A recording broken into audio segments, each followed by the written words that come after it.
All right, so we've got this thing finished up pretty well, but I want to show you just one advantage to maybe looking at working with Adobe After Effects, at very least as a finishing tool. Uh, Particularly, one thing that I didn't really like so much about this is the way that added grain ended up uh, looking. It just didn't look exactly like what we had in the image. Let me just put this up to like 400%. So that we can kind of see maybe where that sky fall off meets the tree line. And I feel like that grain dance just looks very different. The sky just looks really fine. If I try to make it bigger though, or add more grain, it ends up looking really goofy. So let me add like more noise. So like when I'm close up, all right, this starts looking more noisy. But if I set it to fit and we look full screen, oh yeah, that's just very noticeable that I've got some sort of grain effect added. So what I think I'll do is I'm going to take this and I'm going to select all the layers in my sequence, and I'm going to right click and I'm going to choose replace with After Effects composition. And what Premiere is going to do is it's going to dynamically link this over to Adobe After Effects. And the reason I'm specifically doing it is After Effects has a much better grain tool in it. In fact, it even has a match grain function. So as this opens up, it's going to want me to save it. So what I'm going to do is I'll name this and I'll call it meditation. Um, if it will respond to me. Try again one more time here. All right, there we go. Meditation composite. I'm going to call it match grain. And I'm going to put this in my project folder I've been working in.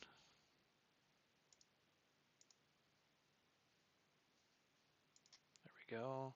It's my touch-up demo.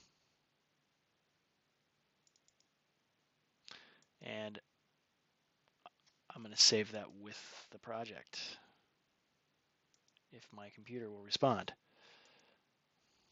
All right, so let's save it. Awesome. All right, so this is now opening up in Adobe After Effects. All right, there we go. So we have the whole project set in After Effects, and basically everything's ported over from Premiere. So if you're brand new to After Effects, this is going to look a little bit different, but it's really kind of similar with timeline based. So if I take like my layer that's called meditation frame edited, I have the effects show up in the effects control panel. Right now that noise effect is there. I can turn that on and off. And what I'm going to do is I'm actually going to turn it off because I want to try the match grain function. And then I'm going to turn off the lens flare layer as well too because I just don't want to see that until I'm done with this. So under meditation, um, I'm going to go take a look. So I'm on the meditation Photoshop frame. I'm going to take a look under the presets here, and I got to remember where the grain is because there should be a grain setting. I think I'll just type in grain into the effects panel, and they have a few grain options. There's add grain. That's going to be kind of like Premiere, only there's more options. Uh, there's match grain and there's remove grain, and I'm going to choose match grain. And I'm going to drag it over. And what I'll do is with match grain selected, I'm going to go in and tell it essentially what I want it to do. So I'll set my noise source layer over to be my meditation stabilized uncompressed video. And what it's going to do is basically just read it and auto calculate it. So there's kind of two ways I can work with it. It starts out by giving you what's called a region of interest. I can drag this box, and what I'm going to do is put my region of interest up into the mask because that's the only part that I want to see affected. And then I'm going to zoom in a bit. What I really like about After Effects is it acts a lot more like Adobe Illustrator as an example, where you can scroll to zoom, you can hit spacebar to get a hand tool so that you can go in on your work and see how it looks. And right now, if I play it, it's essentially just going to show me the region of interest only if I play it back. And this might be kind of hard to tell in the video, but my region of interest is actually looking pretty good. So what I think I'll do is I'm going to grab this work bar here at the top. So if you, in After Effects, if you set the work bar, it's going to only render content between that. So I'll maybe set it to render like 3 seconds of the work bar area. I'll go back to my effect preset. And instead of having this in preview mode, where it's just showing that little area, I'll choose final output. And there we go. With final output set, just to see if we can see the difference at all, let me really get in on it. So here is without the grain setting applied.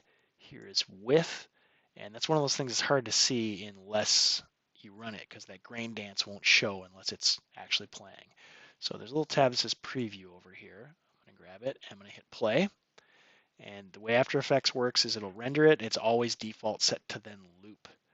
So I'm going to let this render out over the whole image. And you know, I don't have to let it go as long as if I want to. Right now it's set to be at 3 seconds. Maybe I'll let 2 seconds of it render out and then set the work bar area so it'll loop.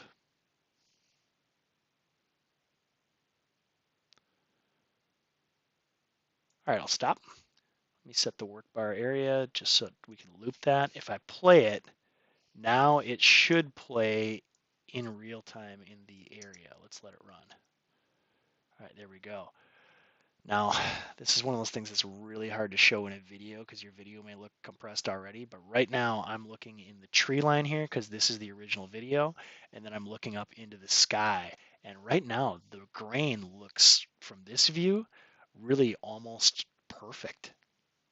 Let me set my viewer to fit and let it keep looping. All right, there it's looping with the viewer set to fit. The match is really good. It's much better. Let me go to full screen and let it play. It's much better than what I had natively out of Premiere, because After Effects is, you know, a dedicated software for compositing, and it just puts more tools into that toolkit. I don't even need to tweak this, but if I had to, I could go into the effect and I could actually tweak it. They literally have it called tweaking. How intense do I want it? What size do I want the grain to be? How soft do I want it to be, etc.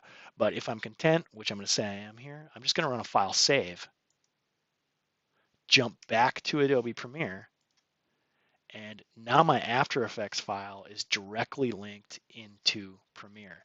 Now I get this red bar. That means that I need to actually render this effect to see it in real time. If my system can't handle real-time playback, although this is doing pretty well on my laptop, let me play it. Yeah, this plays back fairly well even at full quality, and then it kind of stutters. If I really want to see it to see how it works, I'll just select this clip and go sequence, render selection, and it's going to go ahead and render that specific video that I have set up. We're going to pre-render it so that I could see it at full quality. Now this might take a second, but as soon as it's done rendering, I'll play it back at full quality.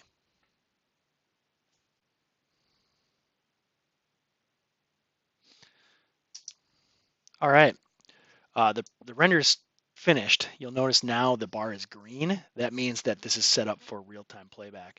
If I take it full screen, let's play it. All right, there we go. And that grain looks much better to me now. Excellent. This is pretty good. If I really wanted to take this further, I could do stuff like, oh, I don't know, where I've got these little water bugs skipping all over the place. I could maybe make some copies of that video, and with some compositing techniques, I could pop it over into the water over the still, and then really sell that this is actual video. So pretty neat. I'll probably talk about that in class a little bit.